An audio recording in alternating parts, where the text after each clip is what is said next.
तब राजा ने उसे कमंडल से निकाल कर एक घड़े में डाल दिया। वहाँ भी वह इतनी ज़्यादा बढ़ गई कि घड़े में न समाई। यह देख राजा ने उसे एक बड़े कुंड में रखवा दिया, किंतु 2 घड़ी में वह ज़्यादा बढ़ गई। राजा ने उसे एक सरोवर में डलवाया। उस सरोवर में भी मत्स्य का यही हाल हुआ, तो उन्होंने उस मछली को नदी में डलवा दिया।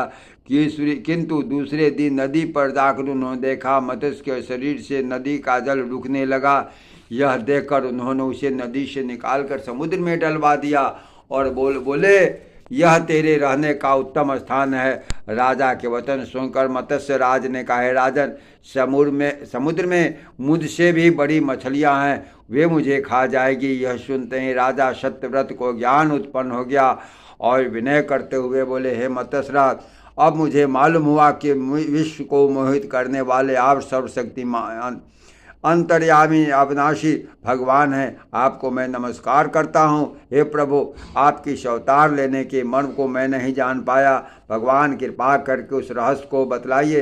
प्रभु तब मत्स्य रूप श्री नारायण जी कहने लगे, हे राजा सत्यव्रत, आज से 7वें दिन महाप्रलय में तीनों लोग डूब जाएंगे। उस समय तुम्हारे पास एक नौका आएगी।